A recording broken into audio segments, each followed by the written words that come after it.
So, welcome to the third episode of Charchaएं. Today, we have an exciting guest. She's Dr. Indu Arneja. I have this long CV in front of me, and I'm sure I've missed a lot of points there. But still, I'll just take a moment to say a few things about her. She's the director of Indian Institute of Healthcare and Communication. She's a psychologist who's been practicing for last 30 years. So that is like 7 years more than my age. And she has been a visiting professor at IIM Ahmedabad, Delhi University, and IGNOU. She has conducted more than 1,000 plus programs for 70 government hospitals and colleges. She's a certified trainer from Dale Carnegie University and an external assessor for NQAS, that is the Ministry of Healthcare and Family Welfare. And I'm sure missing on few points there. So I'm very excited to have you, doctor, with me.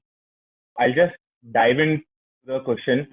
How is the last 30 days have been, and how do you see the increase in number of people who are approaching you right now? See, personally, if you say 30 days has been very new to me, because something that we had never thought of or we had never, kind of dreamt of. After initial few days of confusion, I think I got the reins of the situation and I realized that probably this is the best time that I have with me. That's on my personal front. So I'm really very, if somebody asks me what is the best time of your life, I think being at home and doing whatever I had on my mind or I had on my bucket list, I'm able to fulfill all that. On the professional front, yes, I find a lot of people approaching for counseling, a lot of people coming up with the anxiety and other, COVID related issues, and even otherwise, there are a lot of other issues because of staying indoor. That's there. Trend do you see? Are there people approaching of all the age groups, or is it mainly the youngsters? Because I think even here in India, still mental health is a bit of a taboo, and I don't see many of the elderly people, some people who are around 45 to 60, or maybe 40 to 50 to 60, they are very keen in approaching doctors for their mental health, though youngsters are becoming a bit comfortable. So what issues are coming up right now, and how are the people tackling this stay at home lockdown thing that has been imposed by the government on us? One, fear of disease. I think that's the major thing that people are coming up with. As you said, that people above the age of 40 years, and so they don't really take much care of their mental health, and they don't even think that, okay, I need to talk about it. But now people are coming up whenever they have some anxiety or fear about, catching the infection, or in case if I have it, then how will things go?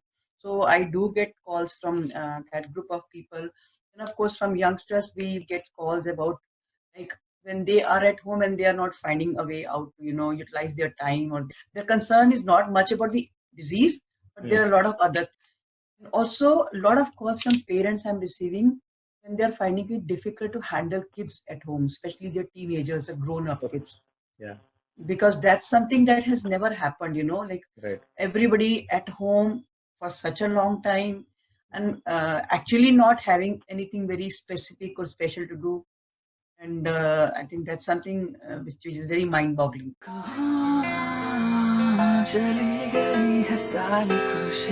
सही पूछें, साली खुशी की काफी कमी चल रही है कंट्री में. India is the most depressed country in the world, followed by China and the US, as per a 2018 report by World Health Organization. करीब 135 करोड़ की population है हमारी, जिसमें से 6.5% people are suffering from some form of mental illness. 6.5%, मतलब करीब 8.5 करोड़ लोग, 8.5 करोड़ लोग suffering from mental health problem. This is more than the total population of South Africa. इसमें से करीब 5 करोड़ लोग suffer from depression और बाकी के करीब 3 crore suffer from anxiety disorders including panic attacks, phobias, post-traumatic stress disorder and obsessive compulsive disorder. WHO estimates that हर 1 लाख लोगों में करीब 21 लोग सुसाइड कर रहे हैं. In fact, we have the highest number of teenage suicides globally. So there is a greater anxiety in the environment, as we can see. What suggestions are you giving everyone for the anxiety? How are you suggesting them ways to get out of the anxious situation that we are in right now? The thing is, usually people, I get to see a lot of webinars, and even I am conducting a lot of webinars around this topic. So people are saying that stay at home, keep yourself busy, keep your keep your routine in place, and keep your focus on something productive. Of course, all those tips absolutely are very useful, no doubt about it. I try helping people, give specific tools which not only will help them in the COVID time, but also later on in their life, because they got to understand what triggers anxiety in them, or what triggers fear in them. So, like, for example, I do explain to people that, see, we all have two minds. One is emotional mind and one is the rational mind. So usually this anxiety and fear are product of emotional mind. Right. And emotional mind is something like, it's a mindless monkey. Yeah. It's a mindless monkey, so it cannot think, but it would keep troubling you, giving you signals that I want attention, or I want. So very smartly, we have to really engage this mindless monkey into, some productive activities, so that this monkey does not disturb you, or it does not upset you. So, one of the good ways to deal with this is, I would say, that keep it busy, and let your rational mind, take a lead, this thing in your day-to-day life. So if you can engage it with some productive activities, and also sense of security that everything is fine, don't worry, we are all in a safe place, I'm indoor, I'm taking care of good thing. So that way you can handle your emotional mind. At the same time, you've got to really train your rational mind to work this period of time, because lot of rationality is required today to deal with what is happening today, and then how we have to prepare ourselves for tomorrow. For example, what I would say, that we really have to learn to, first of all, accurately assess or estimate the actual risk. Yeah. Many a times when I get the call that, oh, I feel I have corona, oh, I think I have little symptoms of corona, or I think I have caught corona from somebody, or I visited somebody, so maybe I have it. I have a small kid at home. So, I mean, I received a call from Hyderabad from somebody. So he said that I have a 1.5-year-old daughter at home, and I fear that I might infect her in case if I acquire the infection. Yeah. So what you are doing is, you are one, you don't have the infection. Right. Now you're fearing infection, and also you're fearing that you're going to infect your child at home. Yeah. So that means you are, kind of accumulating anxiety. So we really need to, learn to accurately assess or estimate the risk of getting the infection. For example, if I'm at home, if I'm taking all precautions, if I'm not mingling with people, if I'm not doing anything that can actually make me more, at risk to corona, then I don't need to get worried about it. Right. So we really have to train our mind, I'll give you a very beautiful example.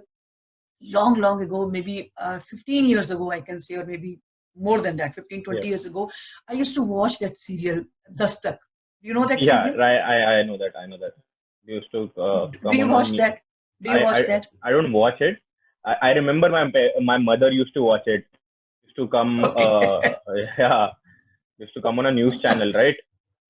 I know all mothers have this problem. So Yeah. even I used to watch it. So initially, when I watched that program, I used to really feel very good. Okay, very nice. I can see what all risks I have, how people can harm me, how I can, get duped by people, or how I can be, I can be in trouble because of this thing. But after watching few episodes, I realized that rather than empowering me, it was instilling fear in me. Right. Then what I did, I just sat one day with myself and I asked, what is the probability of this happening with you? Yeah. In a population of 130 crore, Right. if this has happened with one person, so my probability of getting this is 1 divided by 130 crores. So 0.00001%, you can say so. Right. So that's how we have to really learn to, accurately estimate the risk that we have. Of course, all precautions have to be taken, but we don't have to let this anxiety overpower us, because then everything will go haywire. Yeah. So here I want to bring in one point where I feel the role of media and the whole social media is also triggering this anxiety between us, because of constantly sharing of the graphs and videos of let's say countries like. So I'm not saying this pandemic is something to not grave about. It is something that the country and the world is going through a crisis. But to be positive in this whole negative environment is something I feel is becoming difficult, because you are getting videos from all over the world where people are lying just on the roads, and they are being left to death because of the limitations of the medical facilities in some of the countries. And then there is this anxiety that keeps building in us, that this is going to affect the whole country. It is not just about us, it is about like the whole country will be affected, and for 2-3 years we are not going to move anywhere. So Pulkit, here also, you have asked a wonderful question. So here also, I would give you a very interesting perspective to the whole thing. Yeah. Now, media has the responsibility of bringing all possible information to public. Right. So that they doing their duty. But I have a choice to make how much of it can I have or should I have. Like Right. when you go for a marriage party, Yeah. so you have a buffet, you have a lot of Yeah. food lying. And I sometimes see people taking everything on their plate. They want to taste everything. They want to have everything. So ultimately, you almost take double or triple the quantity that you can actually eat. Right. Similarly, media is serving you a lot of information. Right. You have to consciously make a choice. How much of it can I have, and how much of it I should be taking? If I'm Right. diabetic, I don't have to take sugar. If I'm anxiety prone, then I better minimize the such media. For example, even I get more than 2,000 messages every day. Right. I don't watch videos at all. I don't go through all the, maybe in a day I would sit in my TV room for maybe 2 or 3 times for 10 minutes, 15 minutes, and just see what are the updates. That's all. And then rest of the time I utilize for my benefit. I don't sit and watch TV all day, because that's going to really boggle your mind. So you have to consciously make a choice. Taken choice. Yeah. According to the National Mental Health Survey 2016, depending on the state, 70 to 92% of those in need of mental health care fail to receive any treatment. इसका कारण? हमारे पास इतने mental health care professionals ही नहीं हैं कि इस situation को handle कर सकें। WHO के अकॉर्डिंग इंडिया में हर 10 लाख लोगों के लिए मात्र 3 साइकियाट्रिस्ट, 0.7 साइकोलॉजिस्ट और 0.7 सोशल वर्कर्स हैं। वहीं कॉमनवेल्थ कंट्रीज में हर 10 लाख लोगों के लिए 5.6 साइकियाट्रिस्ट हैं। डेवलप्ड कंट्रीज से कंपेयर किया जाए तो वहां हर 10 लाख लोगों के लिए 66 साइकियाट्रिस्ट हैं। ऐसा इसलिए नहीं है कि हम गरीब देश हैं या हमारे पास कोई कमी है, but it is because for us as a society mental health doesn't hold the place of importance that other things do. इस देश में जितने लोगों को mental health care की जरूरत है, उसका नंबर इतना हाई होने के बावजूद mental health has forever been neglected. You'll be surprised to know that India spends 0.16% of the total union health budget on mental health, which is less than that of Bangladesh, which spends 0.44%. The developed nation's expenditure amounts to an average of 4%. अपने देश में union health budget खुद overall budget का सिर्फ 2.2% है, तो mental health का actual budget overall budget का सिर्फ 0.0036% रह जाता है। मेंटल हेल्थ प्रॉब्लम्स एपिडेमिक की तरह फैल रही हैं, बट स्टिल इस इशू को as a whole country neglect करने का मेन रूट कॉज है the stigma, taboos and myths behind it. I have 2 questions for the 2 urban classes. I'll divide that into 2. One will be the student and one will be the working class. As a student whose exams have been postponed and he's studying from home, has a lot of motivational problem to study the same thing sitting at home, because he doesn't know how much time he's going to sit at home. He doesn't know when will his course end. And now coming to the working class, as a working class, I feel I'm not talking about the productivity in the sense of working from home or working from the office. I feel work from home is more productive, but still that habit that I had of getting up at a fixed time, going to my office, sitting there for 8 to 10 hours, finishing my work, and then coming back and then have that routine. So that routine has got into a complete mess now. And every time I go to sleep, all I think about is, have I done justice to the time?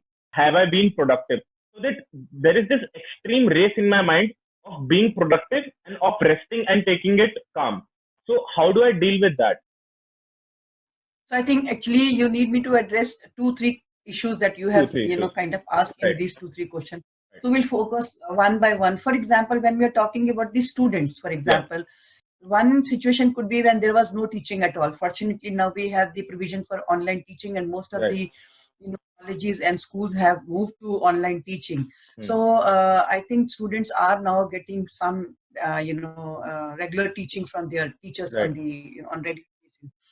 So again, how you want to look at the situation?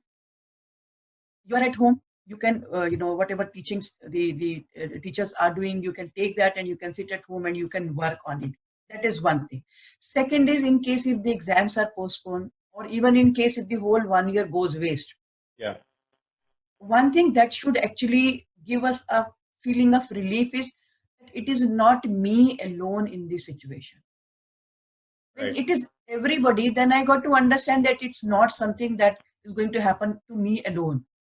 Suppose in case if everybody goes back by 1 year, it's all right. Right. Second thing is, see, there will be certain things that are in your control, and there are certain things that are not in your control. Actually, this is an activity I get done with my students very often. Not only students, anybody who has this anxiety. Yeah. If you make a list of things that are bothering you, for Yeah. example, schools are closed, or there is no regular studies, or to sit at home, or I cannot meet my friends. I mean, that way you will have a long list of things that is bothering you. So if you segregate this list of things that is bothering you into two parts, one Yeah. is things over which you don't have control, and things over which you have control. So you will find out there are certain things over which you have no control. For example, if there is lockdown and you are not allowed to go out, and that is something not in your control. That is something everybody has to face. Right. So, but how do I utilize my time? That is something that is in our control. Right. How do I set up my routine, or how do I help my family at home? Like that way, number of things. So Right. you got to really see things that are in your control. So very smartly, very intelligently, you have to focus on things over which you have direct control. Right. We all have a tendency to focus on things over which we don't have control. We want to talk about those problems, we cry, blame, be unhappy, but that's not going to help us in any way. Right. So very consciously, very mindfully, even as students, if rather than crying and cribbing over it that schools are closed and I can't meet my friends, so why not plan that, okay, every day in the evening for 15-20 minutes, we'll all chat on phone. Yeah. So that's another way we can socialize. So that's how very, very creatively you have to find solutions to the problems, rather than, letting things bother you and boggle you, and then ultimately you at times feel that, like I'm feeling completely out of it. So that's how you have to learn to focus your this thing. Now coming to people who are, like working from home. Yeah. See, there is always plus and minus to everything. I remember even my daughter, whenever I asked her to work from home, she said, no, my productivity goes down. My productivity goes down, so I'm not able to, I think I'm not going to, really work well from home. For the last 1 month or so, when everybody's working from home, and so is she working, I see her very productive. Then I also told her, see, you're saving almost 4 hours of travel time. You can utilize it for you. So rather than again focusing at negative, if you focus on positive, you'll feel better and you'll feel good. So that's the way you got to keep your mind, on the track. Otherwise, if you start focusing on negative, then you're going to be upset. Now, coming to the productivity part, as you said that you at times get bothered with the idea that maybe I'm not being that productive. So why not make a diary and a time schedule? When you sit on your table and start working, write down the time, and then you write down the time when you get up from your chair. So, I mean, slowly you'll actually be making a mental record of it, and you will know that, okay, I worked for 2 hours, now I can comfortably take half an hour break. Right. So in any case, even at 8 hours of job, I don't think everybody works for actually 8 hours. Yeah, so that way you can check your, and rest of the time, again, you have to very consciously utilize that time in the right way. And the best part is, whatever you are lagging behind, you can actually cover in this lockdown. India is the youngest country in the world. 65% of our country is under 35, out of which 50% is under 25. That 50% is not millennials, who have been accused of ruining the world and the industries at large. It is actually a new generation of young Indians called the Gen Z, who are actually going to be the largest youth workforce in the world this year, beating China. The Gen Z is actually very different from any generation before. First, again, I want to give you a very cool statistic that you can probably put on your next sales deck or the next marketing deck. which is that in 2018, Gen Z who were born in 2000 turned 18, which means that they became the first adults of the 21st century.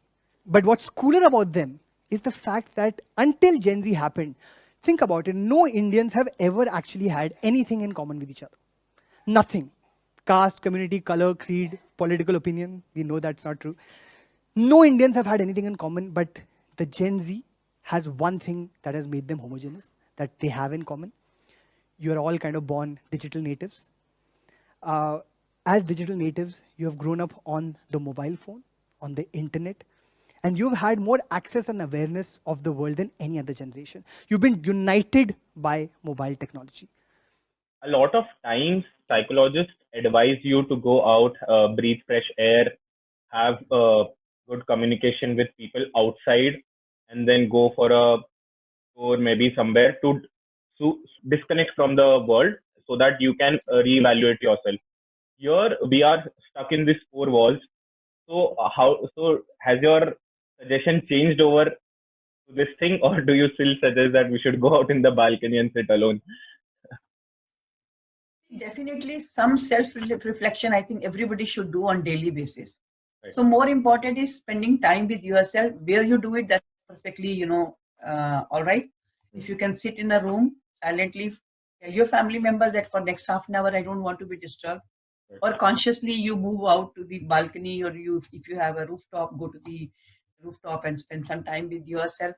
So I think more important is to stay focused on spending some time with yourself for self-reflection. High BP, cholesterol, diabetes, इन सब के लिए भर भर के दवाइयां खाते हैं। कॉमन कोल्ड तक के लिए कफ सिरप्स और क्या क्या नहीं करते। लेकिन मेंटल हेल्थ प्रॉब्लम आते ही हम किसी के साथ शेयर नहीं करना चाहते, किसी की हेल्प नहीं लेना चाहते। मोस्टली घर वाले ही सपोर्ट नहीं करते, तो बाहर वाले और सरकार क्या घंटा सोचेगी आपके बारे में। खैर, समझने वाली बात यह है कि मेंटल हेल्थ हमारी ओवरऑल हेल्थ का एक अहम हिस्सा है। It is not just the absence of mental illnesses. Physical pain is much more apparent, तो हमें पता चल जाता है, बट मेंटल पेन ये कम ड्रामेटिक होता है, धीरे से घुसता है, and it is much more common and much more hard to bear. और mostly हमें पता भी नहीं चलता, but almost सभी physical illnesses का major contributing factor emotional stress और बाकी mental disorders ही होते हैं। मन प्रसन्न है तो तन प्रसन्न है ना। आपको सिर दर्द हो सकती है मानसिक रोग की वजह से, आपको पेट दर्द हो सकती है मानसिक रोग की वजह से।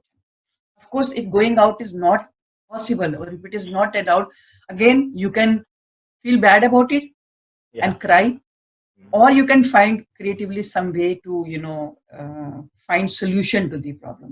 So I always say, keep a focus on finding what can I do in this situation and how can I handle it.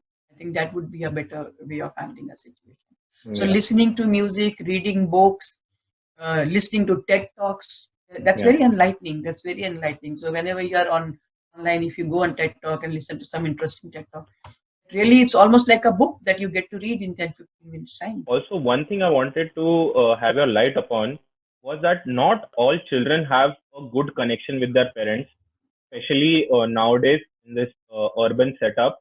So there was a disconnect that was possible because of everyone having a fixed schedule. Okay. But now I don't think that is going to happen because everyone is staying home. For people who are not very communicative to their parents, what do you suggest? How do they deal with that communication gap that is there between the parents? Yeah, Pulkit, we are getting a lot of phone calls, especially on this issue where kids, especially the grown-up kids, are having a lot of problem, communicating with their parents, and even parents are having a lot of problem. So I think we really need to discuss this in detail, where we can help children learn how to, connect with their parents. Even parents need to understand what will work when they're handling their children. So maybe in another episode, we'll discuss in detail about it. But yes, definitely, I think what I can say in brief here is this is a golden opportunity now to spend time with your parents and family. Yeah. So make best use of it. Take all efforts to connect with them, spend time with them, help them in household activities, relieve them of some burden, because see, ultimately, if everybody is at home, and if it is your mother or your father who has been doing everything, so it becomes at times too much for them to, manage everything. And especially we know at this moment, we don't have servants and maids to help us at home. There's nobody to help us. Normally, we usually have maids at home who would help us for a number of things. Right now, we don't have any help at home. So why not family come other and, relieve each other of this, lot of responsibility. So that's the best way to connect. When you help somebody, when you're nice to each other, when you try to relieve each other of the work, that's a good way of connecting. That's a very good way of connecting. And actually, honestly, communication does not require verbal communication. So it's not about words, it's your intentions to, work with your family, spend time with them. And when you start doing it, automatically things start becoming comfortable and easy for both the parties. Right. But definitely I think this needs to be addressed in a detailed manner. How do you really go about improving relationship? Just yesterday, I had a long talk with one of the, boy who was 25 years of age. So he said that I really, I don't get along well with my mother because we are both strong-headed and we have challenge. So that's where both the parties require to understand how do you really,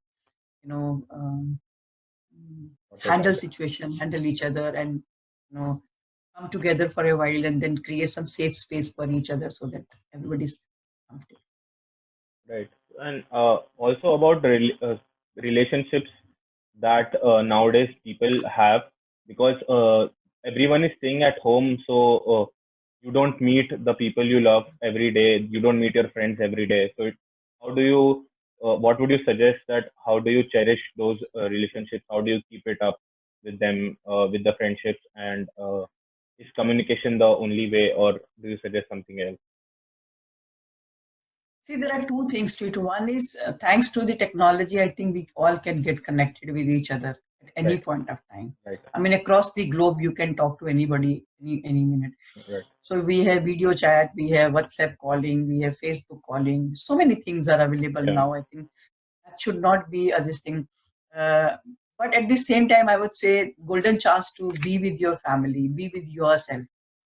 So make best use of this, because usually we don't get time to get in touch with ourselves. So that's what is something so to be, I'll cherished. just add a last question and then we'll mostly end it. So my last question would be, after this lockdown, I think there will be a mind change between the people. People will have this mindset of being extremely aware while going out, maybe while shopping, while using public transport. What do you see the change in mindset? And do you see there will be a polarization between the rich and the poor more because of the issue of hygiene now? See, what I think overall awareness about health and hygiene is going to definitely improve. Right. And it's not just among the rich or poor, it's everybody who's now who would become aware of the fact that how infection, transmits or travels from one person to another. Right. So this was something that was really, really required for all these years. And preventive health people have always been talking about, maintaining hygiene and, looking after their personal health. So this is going to be a very positive change, I would say. पुराने वक्त में and not too long ago, करीब 80-100 साल पहले, 50 साल पहले तक समाज और काफी हद तक विज्ञान इनको सिर्फ पागलपन के रूप में देखता था। तो ल्यूनेसी या पागलपन के प्रिज्म से जब मानसिक बीमारियों को देखा जाता था तो नेगेटिविटी जाहिर है। समाज अपने आप को बचा रहा था ऐसे व्यक्तियों के तथाकथित हिंसा से, तो उनको मेंटल हॉस्पिटल में डाल दिया जाता था जीवन भर। समाज अपनी रक्षा कर रहा था। उन व्यक्तियों की सेवा या इलाज या रक्षा का, उनके हकों की बातचीत कभी नहीं होती थी। वो होने लगी है सिर्फ पिछले 10-20 सालों में। और यहां सबसे पहला एक फर्क कर लेना जरूरी हो, जो सबसे कॉमन बीमारियां हैं, डिप्रेशन, एंजाइटी, जैसे आपने आंकड़े बताए, उनको कहा जाता था पहले न्यूरोसिस, उनको अब कहा जाता है कॉमन मेंटल डिसऑर्डर्स, CMD। वो करीब कम से कम 5 या 6-7% जनता में होगा। हमारे देशों में भी, अमेरिका, यूरोप में और ज्यादा होगा। जो गंभीर मानसिक बीमारियां हैं, जिनको पहले समाज और विज्ञान पागलपन समझता था और कहता था, वो अनुवांशिक है, बायोलॉजिकल है, जेनेटिक है, तो उनकी तादाद कल्चर और कंट्री या इतिहास में खास बदलती नहीं है। Use of mask or use of sanitizers, I think it's required in such a large population when you're using public transport, when we are moving around. That was actually required, and that will definitely bring a very positive change. I don't think that it's between rich and poor. Even poor people are now becoming aware of the fact that they are supposed to look after themselves, or they are supposed to, prevent transmission of infection from one person to another. Right. So it was lovely talking to you, ma'am, again. So I remember coming to you 3 years back, and I was helpless at that time, and I needed help. And we had a wonderful chat. We had a few sessions, and I had to go back to Pune after that. And luckily now I'm in Delhi, and I'll surely catch up with you again. So there have been extreme changes after that 3 years, in the past 3 years in my life, and and in my personal life as well. So I would love to discuss it. So as soon as the lockdown opens, we'll catch up once again. And the best thing is that so I just wanted to share that why I started this podcast. So I feel a lot of people are looking for uh, suggestions, are looking for uh, viewpoints about many things that are happening around. Not everyone is fully aware of all the situations, and people are willingly looking for suggestions. And I feel the people who are closest to you know a lot of answers rather than people who are self-made gurus and self-made um, doctors. So that is why I want to bring as many people on the podcast and have the opinion. Maybe it is just for the limited people I know, but I think hopefully that will get transferred to a lot of people. Definitely. When you're doing a good job, I think people automatically get connected with you, Right. and they get to see the benefit of it. I think as long as you are serving the purpose, Yeah. people will be more than happy to avail your services. We can actually use this. You can even ask your friends if they have any questions Yeah. related to, COVID or Anything. non-COVID, Yeah. and we could take up those questions through this kind of discussion. Interaction. We can put it on YouTube, and you can even put it on podcast. Right. And that would be a wonderful thing. You can make it a regular feature also, not a problem. I'll make sure I'll make it a regular feature and have you more on the podcast. So thank you, ma'am. Thank you for your time. Tonight, when you have nothing more to do, or tomorrow when you're free, just go to the room of someone you don't know, knock on their door and be like, listen, we've been together for 2 years. I don't know anything about you. Can I listen to your story? Can I know your story? You know what's going to be amazing? They will tell their story to you. And then this is the beautiful thing about stories. When you tell your story, somebody wants to know yours as well. Or they want to tell theirs as well. Stories empower more stories. Listening empowers more listening. Good stories empower greater stories. You listen to someone's story, and they will want to hear yours. And more stories will be told, and more empathy will be created. And when stories are told, the most beautiful thing that happens is catharsis. You realize that there's more that unites us than that divides us. You realize that there's more that we have in common with each other than we have different. You realize that we are in this together. Versus right now, where all of us are going through loneliness, but we're together in feeling lonely. But when you tell stories, you realize whatever it is you're going through, you are in this together with everyone else.